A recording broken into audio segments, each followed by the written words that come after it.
She didn't wear white. White was for brides who chose this. White was for women who had dreamed of this moment since they were little girls spinning in their mother's living rooms pretending a bedsheet was a veil. Amara Johnson wore red. Not the red of passion or celebration. The red of warning. The red of a wound. The red of a woman who wanted everyone in that cathedral to know, without a single word, that something about this day was wrong. And wrong it was. The cathedral was packed 300 guests in their finest, none of whom knew her name 2 months ago. The string quartet played something soft and classical that floated up to the vaulted ceiling and disappeared. Camera crews lined the walls like sentinels. Reporters whispered behind their lenses. The entire city of Charleston had come, not to celebrate love, but to witness a transaction dressed in flowers and silk. Amara stood at the entrance to the aisle and felt the world tilt beneath her heels. Her hands wouldn't stop shaking. She pressed them together against the bouquet white orchids, his choice, not hers, and tried to breathe. She counted the candles on the nearest pillar. 1, 2, 3. She counted the rows of strangers turning to look at her. She counted the steps between her and the altar. 42 steps. 42 steps, and her life would no longer belong to her. At the end of those 42 steps stood Elijah Blackwood, 51 years old, CEO of Blackwood Industries, a real estate and development empire that stretched across 12 states. He had been on the cover of Forbes 3 times. He had been called visionary by Harvard Business School. He had been called ruthless by everyone else. She had met him exactly twice. The first time a dinner arranged by her Uncle Raymond, who had raised her since her parents died when she was 9. Elijah had said fewer than 30 words to her. He had studied her the way a man studies a contract, looking for loopholes, assessing value. She had sat across from him in a restaurant so expensive she was afraid to touch anything, and she had thought, this man has never needed anything in his life. This man does not know what hunger feels like. The second time, he had proposed. Not romantically. There had been no bended knee, no ring produced from a jacket pocket, no trembling sincerity. He had sat across a mahogany desk in his corner office, city spread wide and glittering behind him like a kingdom, and he had said, I've spoken to your uncle, I understand your family's situation. I'm prepared to offer a solution. Marriage, in name, mutually beneficial. Think about it tonight and give me your answer in the morning. She had not needed the night, because the situation her uncle had described in whispers that morning was this: her grandmother, Nana Ruth, the woman who had held Amara together after her parents' accident. The woman who had pressed cold cloths to Amara's feverish forehead at 2 in the morning and read scripture aloud until she fell asleep. Nana Ruth had stage 3 ovarian cancer. The treatment she needed wasn't covered. The bills were already catastrophic. The house they'd lived in for 40 years was 3 months from foreclosure. And Amara's younger sister Destiny, 19 years old, and the brightest person Amara had ever known. Destiny's full academic scholarship to Howard University had been revoked after an administrative error that would take 18 months, and a lawyer they couldn't afford to appeal. One word. That's all it took. Yes. And so here she was. 42 steps away from a man she didn't know, didn't love, and was terrified of because powerful men had never been kind to women who needed things from them. That was the lesson poverty had taught her young and repeated often. She began to walk. The guests rose. The music swelled. She kept her chin up because Nana Ruth had always said, whatever storm you're walking into, baby, you walk into it with your head high. So she walked with her head high and her hands shaking and her heart cracking quietly inside her chest, and she told herself, this is love. Not romantic love, but love for the people who made you. Love is sacrifice. Love is showing up even when you're afraid. At the altar, Elijah turned to face her. He was taller than she remembered. Broader. His suit was charcoal gray, perfectly fitted, the kind of precision that spoke of a man who controlled every detail of his existence. His hair was silver at the temples and close-cropped. His face was composed, unreadable, a face trained by decades of boardrooms to reveal nothing. His eyes, though. His eyes were dark brown and they held something she hadn't expected. Not coldness. Not calculation. Something older than that. Something that looked, for just one fraction of a second, almost like grief. Half. Then it was gone. His expression settled back into stillness. And the priest began to speak, and Amara stood in her red dress in the middle of someone else's story and tried to hold herself together. Before we go any further, I need to ask you something, and I want you to really sit with it. Have you ever made a sacrifice so enormous that you couldn't even explain it to the people who loved you? Have you ever stood at a crossroads where every road hurt, and you had to choose the one that hurt only you? Drop your answer in the comments below. And if you want to know what happens to Amara, what that man does next that shocks the entire room and changes everything she thought she knew, make sure you subscribe to Souls and Heart Stories right now. Because what comes next? Nobody sees it coming. The ceremony lasted 23 minutes. Amara knew because she counted every one of them. When the priest asked if she took this man, her voice came out steadier than she expected. A single syllable. Quiet and absolute. I do. 2 words. That rearranged the entire architecture of her life. Elijah said his vows without stumbling, without warmth, without performance. Just words, clearly spoken, the way a man signs a contract, because that's what this was. He knew it. She knew it. And somehow that shared honesty was the only thing that made it bearable. When the priest pronounced them husband and wife, Elijah leaned toward her. She braced herself. He pressed his lips to her cheek. Not her mouth. Her cheek. Brief, formal. The way you greet a colleague you respect but don't know well. The crowd applauded and Amara felt something between relief and devastation that she couldn't fully name. They walked down the aisle together, his hand barely grazing her elbow. A light touch. A courtesy touch. Like he was guiding her through a door, not binding her to a life. From the pews, she heard it low, impossible to ignore, the way cruelty always manages to find its way to the surface at the worst possible moments. Gold digger. She didn't turn her head. She didn't flinch. She kept walking. But she felt it like a blade between her shoulder blades all the way to the reception hall. The Blackwood Grand Hotel occupied the waterfront, a monument of glass and polished stone that reflected the harbor like a mirror. The reception had been arranged with the kind of precision that Amara was beginning to understand was simply how Elijah Blackwood moved through the world. Nothing left to chance, everything considered, everything controlled. Crystal everywhere, white orchids cascading down centerpieces, champagne so cold it fogged the glass. More food on one table than Amara's family ate in a week. She sat at the head table and felt like a decoration. Elijah sat beside her, but he might as well have been in another country. Business associates approached him in an unbroken stream, handshakes, whispered conversations, deals being sealed even tonight, even here. He was efficient about it, never rude, always brief. But he was entirely in his world and she was entirely outside of it. No one approached Amara. A few people glanced at her with the open assessment of people who have already decided what you are. An elderly woman in a pearl necklace looked at her with an expression that was not quite contempt and not quite pity, but managed to contain the worst of both. Amara picked at her food. The chicken was exquisite. She tasted nothing. Then a server appeared at her shoulder. Mrs. Blackwood? Your husband requests your presence at the podium. Her stomach dropped. Of course. A speech. The performance of a happy union for the cameras and the shareholders and the gossip columns. She could do this. She had already done the hardest part. 42 steps, remember? She could do 42 more. She stood. She crossed the marble floor. Elijah met her at the low stage near the front of the room and extended his hand to help her up the steps. When she stumbled slightly on the second step, his grip tightened. Not a correction, not impatience, just steadiness. Like a man who had decided he would not let her fall. At least not in public. The room quieted instantly at his presence. That was the thing about Elijah Blackwood, he didn't have to raise his voice. Rooms simply recalibrated themselves around him. Thank you all for coming tonight, he began. His voice was low and measured. The kind of voice that filled space without fighting for it. I know many of you have questions about this marriage. That's natural. My wife and I move in very different worlds, and I understand that surprises people. A murmur ran through the crowd. Amara stood beside him and kept her expression composed. I want to tell you something about Amara, Elijah continued. He turned slightly toward her, and something in his bearing shifted subtly, but she felt it. 3 weeks ago, during our second meeting, she said something to me. She didn't know I was listening carefully. She was nervous, filling silence the way people do when they feel out of place. She was talking about the neighborhood where she grew up in North Charleston. The Chicora Cherokee community. She said, and I'm quoting her exactly, those kids deserve a place where someone tells them their life is worth something. They deserve to see themselves in a future, not just survive the present. The room was still. Amara's breath had stopped somewhere in her chest. I've been in business for 30 years, Elijah said. I have sat across from senators and heads of state. I have heard 1,000 pitches and proposals. And I have rarely heard anyone speak about other people with that quality of love in their voice. He reached into his inner jacket pocket. So I did something. He produced an envelope. Thick. Cream-colored.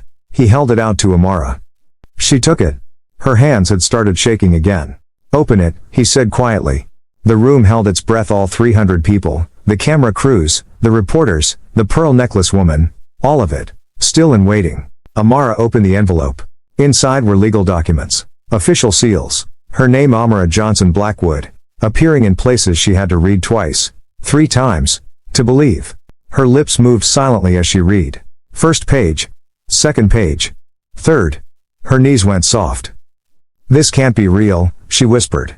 "It is real," Elijah said. He addressed the room again. "I have purchased the old Shikara Community Arts building on Meeting Street in North Charleston. Full structural renovation. Begins Monday. The new facility will house an after-school learning center, a technology lab, a recording studio for young artists, an indoor gymnasium, and a library. It will serve any child who walks through the door, at no cost, for as long as it stands." He paused. "The deed is in my wife's name. There is a foundation trust of $6 million to fund operations for the next 25 years. Amara will serve as the founding director. This is her gift. Her project. Her vision, made real." The ballroom came apart. Not polite applause. Something louder and more confused than that, gasps and exclamations, chairs scraping as people stood, cameras erupting in flashes. Reporters pushed forward. Someone near the back actually shouted, "Is that real?" Amara stood with the documents against her chest and felt tears running down her face and did nothing to stop them. She turned to Elijah. He was watching her with that unreadable expression, but his eyes, those dark eyes, held something she didn't have a name for yet. Not pride. Not satisfaction. Something quieter than those. Something that looked almost like recognition. "Why?" she asked. The microphone picked it up and broadcast her confusion to the entire room. The corners of his mouth moved, not quite a smile, but the architecture of one. "Because those kids matter," he said. "And because you knew that before I gave you a single reason to believe this marriage was worth anything." He took her hand then. Just held it. And Amara stood in her red dress in the center of 300 people and understood that the man she had feared was not at all the man she had married. The whispers in the room had changed register by the time the night was over. Not gone whispers about a marriage like this never fully disappear, but different now. Confused. Reevaluating. The pearl necklace woman approached Amara near the end of the evening, her expression restructured into something approximating apology. Amara thanked her graciously and said nothing about what she had overheard 2 hours earlier. That felt like its own kind of power. Elijah's car took them home after midnight. They sat in the back seat with a careful space between them, the city sliding past the windows in streaks of gold and dark water. Neither of them spoke for a long time. Then Amara said, "You didn't have to do that. I know. It would have been enough just to help my grandmother. My sister. The house. That would have been more than enough. You didn't owe me anything beyond that." That? No, Elijah agreed. "I didn't." "So why?" He was quiet for a long moment, watching the harbor lights. Then he said, "I've spent 30 years building things for profit. Buildings, portfolios, returns, things that make money. I've been very good at it." A pause. "My late wife used to say that I built beautiful empty structures and called them achievements. She was not wrong." Another pause, heavier. "Eleanor died 14 months ago. Pancreatic cancer. Diagnosis to funeral in 11 weeks. Sive. Amara went very still. "Before she died," Elijah continued, his voice level in the way of someone who has practiced this, "she said something I haven't been able to put down. She said, 'Elijah, you've built enough things that last. Now build something that matters.'" He turned his head to look at Amara in the dark of the car. "I've been trying to figure out what that means ever since. What it looks like. You told me. 1. In 20 minutes over a dinner you didn't want to be at, a nervous young woman who thought I wasn't listening told me exactly what it looks like." Amara looked down at the document still folded in her lap. "I didn't think you heard any of that," she said. "I hear everything people say when they think no one's listening," Elijah said. "That's when they tell you who they actually are." The Blackwood estate on the edge of the Battery was not what Amara had imagined a billionaire's home to look like. She had expected cold chrome and glass and the kind of minimalism that announces "I do not need warmth." She had expected a house that felt like a magazine spread, beautiful and uninhabitable. Instead she found high ceilings and old hardwood floors and walls painted in deep, lived-in colors, bourbon and forest and the dark blue of late evening sky. Books everywhere. Real books, well used, some of them left open on tables as if the reader had stepped away mid-chapter and never returned. Photographs on the shelves. Elijah younger. A woman with natural locks and a wide, brilliant smile who had to be Eleanor. Foreign cities, laughing faces from a life that had been, apparently, genuinely warm. Mrs. Adaiz Okafor, the housekeeper, a Nigerian woman in her 60s with the bearing of someone who had raised entire households with her bare hands, met them at the door and greeted Amara like she had been expected. Not just as a wife, but as a person. "Your rooms are the entire East Wing, Ma," Mrs. Okafor said, leading her upstairs. "Mr. Elijah's rooms are on the west. There is no reason you should ever find yourself anywhere you didn't choose to be in this house." She said it matter-of-factly, without ceremony. making clear that this had been established before tonight, that the rules of Amara's dignity in this space had been set in advance. Amara stopped at the door of her rooms and turned to look back. Elijah stood at the base of the staircase, jacket off, looking up at her. He looked, for the first time, simply tired. Like a man who had performed enormously well, and was ready to stop performing. "Sleep," he said. "Tomorrow isn't anything we need to rush." She nodded. She went inside. The room was warm and large, and someone had placed fresh gardenias on the dresser, her grandmother's favorite flower. She hadn't told anyone that. She stood very still in the center of the room and breathed in the scent of gardenias and tried to understand what kind of man researches his reluctant wife's grandmother's favorite flower before the wedding night. She did not have an answer. She lay on top of the covers in her red dress and stared at the ceiling for a long time. Then, quietly, she cried. Not from grief, or not only that. She cried from the sheer exhaustion of being afraid for so long. She cried from relief, that Nana Ruth would be cared for. She cried from the particular sadness of being 24 years old and already so tired. And she cried, underneath all of it, from something she didn't want to examine too closely, the faint, terrifying beginning of feeling that she had not made a terrible mistake. Morning arrived soft and slow. Amara woke to sunlight pressing through linen curtains and the distant sound of birds and a city beginning its day without urgency. For a moment she didn't know where she was. Then she remembered everything. On the chair by the window, a simple olive green dress, soft and well made, a pair of leather flats, a handwritten note. Good morning. Breakfast is ready when you are no hurry. The garden is unlocked if you'd like air before you come down. Mrs. Okafor makes coffee the way God intended. E.B. She almost smiled. Almost. She dressed and went downstairs. The kitchen was at the back of the house, opening onto a garden that surprised her, completely not manicured and formal like she'd expected, but wild in places, practical in others. Raised vegetable beds. A fig tree. Herbs growing in terracotta pots along the stone path. A garden that someone had actually used. Elijah sat at a round table near the kitchen doors. Khaki pants, a plain white shirt, reading glasses she hadn't seen before. A newspaper folded on the table. He looked up when she appeared and always stood. She would learn, whenever she entered a room. Sit, she said before she could stop herself. Please. You don't have to do that. Old habit, he said, but he sat. Mrs. Okafor appeared from inside with plates, scrambled eggs with scotch bonnet and tomato, fried plantains, toast, fresh orange juice. She set everything down with the efficiency of someone who had done this 10,000 times and cared about it every single time. Eat, Mrs. Okafor said, to both of them. They ate. The silence between them was not comfortable, not yet, but it was not hostile. It was the silence of two people learning the shape of each other without words. Amara ate more than she intended to. The food was extraordinary, and her body, she realized, had been surviving on anxiety and very little else for weeks. When their plates were clear, Elijah set his newspaper aside. I want to talk about how this works, he said. Practically. All right. You have full access to accounts I've set up for your personal use, whatever you need for yourself, for your grandmother's care, for your sister's education. You don't have to ask. You don't have to explain. You don't have to earn it. It's simply available. Amara kept her expression still.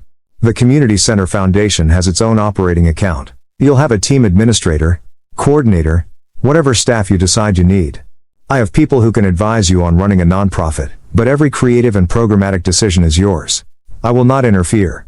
10. And in return? Amara said. Elijah looked at her steadily. In return, I ask for honesty. That's it. If something is wrong, tell me. If something needs changing, tell me. If you're unhappy, tell me. I'd rather know than not know. No. Social obligations. Events I need to attend? People I need to impress? There will be some public-facing moments. If you're willing, I'd appreciate your company. If you're not, I'll manage. You're not my employee, and this isn't a performance contract. Amara turned her juice glass slowly between her palms. You knew my grandmother liked gardenias. He didn't look away.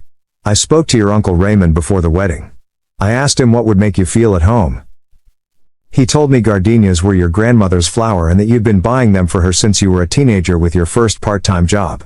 The quietness of it undid her more than a grand gesture would have. You could have just had them as decor, she said. For aesthetics. They weren't for aesthetics. She looked at him for a long moment. This man with his silver temples and his still face and his dead wife's books still open on the shelves. This man who stood when she entered a room and heard things people said when they thought no one was listening. "Who are you?" she said, not unkindly. Genuinely. Something moved across his face, surprise, perhaps, or something like being seen. "I'm not sure I know anymore," he said. "But I'd like to find out. And I thought maybe you would too." A pause. "There's no timeline on any of this, Amara. No pressure, no agenda. If this stays a practical arrangement of mutual respect forever, that is a decent life. But if it becomes something else, something more, over time, I would not object to that either." It was possibly the most careful, most precise declaration of openness she had ever heard. "Okay," she said finally. "Okay. I can work with that." The first month moved in rhythms she hadn't expected. Mornings she spent at the foundation offices downtown. A suite Elijah's team had leased in a building on King Street, already staffed with 2 people. Binta, an energetic project coordinator who had run youth nonprofits for a decade and immediately treated Amara like a colleague rather than a figurehead, and Mr. Haynes, a quiet financial administrator who smelled of cedar and made complicated numbers simple and reassuring. Amara had no formal training in nonprofit leadership. What she had was 24 years of watching communities be ignored and 17 years of dreaming about fixing that. It turned out to be enough to start. She interviewed architects. She reviewed renovation timelines. She mapped out program offerings with Binta until they had something that felt real: a full after-school curriculum, a summer intensive, a mentorship pipeline connecting young people in Chicora, Cherokee with working professionals in their fields of interest. In the evenings, she came home to the Blackwood estate and found, more often than not, that Elijah was already there. He kept different hours than she'd imagined for a man of his position: out by 7 in the morning, home by 6, occasionally later but rarely dramatically so. He was, apparently, a man who believed in finishing the workday. They had dinner together most nights. Mrs. Okafor cooked magnificently and took obvious satisfaction in watching both of them eat well. The conversation started as careful and surface level: the center's progress, his current developments, safe and informational. Then, slowly, like a room warming up after a long winter, they deepened. She told him about her parents, the car accident when she was 9, the way her mother's laugh had sounded, the particular smell of her father's jacket. He listened the way very few people listen, without waiting for his turn to speak, without steering toward the point, simply present in the details of what she was telling him. He told her about Eleanor, how they had met at 26 at a conference in Atlanta she was presenting on urban art and community identity. He was there for a development panel. And she had said something that made him laugh in a room full of people who never made him laugh. How they had built 30 years together out of that beginning. How losing her had not been a single event but an ongoing excavation, discovering new rooms of grief he didn't know existed. "Do you still talk to her?" Amara asked one evening. They were in the garden, the Charleston dusk going gold and purple around them. "In your head, I mean, do you still carry conversations with her?" "Every day," Elijah said. "What does she think of me?" He was quiet for a moment. Then, "She thinks I finally did something smart." Amara laughed, a real laugh, the first fully unguarded one she had produced in this house. It surprised both of them. Elijah looked at her like the sound had moved something in him. 6 weeks after the wedding, Amara drove to the Chicora, Cherokee neighborhood for the community walkthrough Binta had arranged. She wanted the people who lived there, parents, teenagers, elders, everyone, to see the plans before the building was finished. She wanted them to have input. This was their center, not hers. She had not expected Elijah to come. But he appeared at the foundation office at 8 in the morning in simple dark clothes with no entourage, no assistant, no security. "I'd like to come," he said. "If that's all right. I'll stay in the background." She studied him. "You're not exactly inconspicuous." "I'll manage." He was better at it than she expected. He shook hands without making it a spectacle. He listened to the older residents without interrupting. When a 15-year-old named Marcus pulled out a battered notebook full of designs for a mural he wanted to paint on the center's main wall, Elijah spent 20 minutes looking at every page and asking questions with genuine interest. Afterwards, on the drive back, Amara said, "Marcus. Extraordinary talent," Elijah said immediately. "We should commission him. Pay him properly. Real fee, not a courtesy." Amara felt something shift in her chest, something that had been locked beginning to open. "You don't have to try to impress me, you know." Elijah glanced at her. "I know," he said simply. "I'm not." She believed him. The night that changed everything was quiet and unremarkable in its beginning. Amara had a nightmare, the kind that started with memory and became something worse. She was 9 years old in the back seat of a car, the last ordinary night of her childhood. Headlights in the rain. She woke at 2 a.m., with her heart hammering and the darkness of the room pressing close. She couldn't stay in bed. The walls were too tight. She pulled on a robe and walked the familiar hallway to the kitchen, intending to make tea and sit in the garden until the sky changed. But the kitchen light was already on. Elijah was there. Not working, not reading. Just sitting at the table with both hands wrapped around a mug, looking out at the dark garden like he was watching for something. He looked up when she appeared in the doorway. Neither of them spoke for a moment. "Bad night?" he said. "Nightmare." She moved to the kettle, kept her hands busy. "I didn't know you were awake." "Often am." She made tea and, without overthinking it, sat down at the table across from him. The kitchen clock marked 2:14. Outside, a slow southern rain had begun, tapping against the windows. "I dreamed about the night my parents died," she said. She hadn't planned to say it. It came out before she could decide. Elijah was very still. He didn't say "I'm sorry," the hollow reflex of people who don't know what to do with grief. He just waited. "I was in the back seat," she continued. "I used to think if I'd said something distracted my dad, made him slow down, that everything would have been different. I used to carry that for years." "Do you still carry it?" "Less," she said. "But nights like tonight it comes back heavy." "I understand that," he said quietly. "The weight that shows up in the dark when you're not ready for it." She looked at him. His face in the kitchen light was open in a way it rarely was in daylight. The careful composure softened into something more honest. "Eleanor?" she said. He nodded. They sat in the rainy dark of 2 a.m., and didn't perform anything for each other. No reassurances, no solutions. Just two people who knew what loss felt like, sitting with it together because the alternative, sitting with it alone, was worse. At some point Amara reached across the table and put her hand over his. She didn't plan it. It was simply the right thing to do in that moment. He looked down at her hand. Then he turned his over and held it. "I didn't think this would happen," she said, very quietly. She wasn't sure exactly what this was, but she knew something had crossed a threshold that couldn't be uncrossed. "Neither did I," he said. The rain fell steadily outside. The clock moved. They stayed at that table until the sky beyond the garden window began to pale from black to the dark blue of almost morning.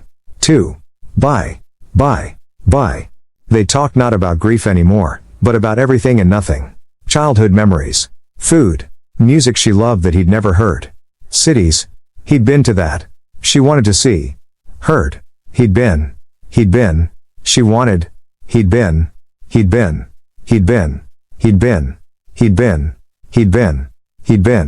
Plans for the center. Plans. She was beginning to have for her own future, a degree in community development. Something she'd never let herself want before. "I want to go back to school," she said, almost testing the words as she spoke them. "All right. I don't have great academic records from before." Life kept interrupting. "Life does that. We'll find a program that makes sense. You're not starting over, Amara. You're starting from exactly where you are." She looked at this man, this strange, quiet, still grieving, gardenia researching, 15-year-old mural artist paying man, and felt the last of her fear dissolve. Not into certainty. She wasn't naive. There were still 1,000 unknowns between them, 1,000 conversations they hadn't had yet, 1,000 mornings they would have to choose this, whatever this was, all over again. But fear? Fear was gone. "Thank you," she said. "Not for the money. Not for the center. For..." She paused, finding the right words. "For being a different kind of man than I was prepared for." Elijah looked at her with those dark, steady eyes. "Thank you," he said, "for not giving up on me before you knew me." The sun rose over Charleston and found them still at the kitchen table, mugs gone cold, talking like two people who had finally arrived somewhere they'd both been traveling toward without knowing it. 3 months later, on a Saturday morning that smelled of fresh paint and possibility, the Chicora Community Learning and Arts Center opened its doors for the first time. Marcus's mural covered the entire entrance wall, 30 feet of vivid color and story, figures rising from darkness into light, the faces of the neighborhood rendered in gorgeous, unstinting detail.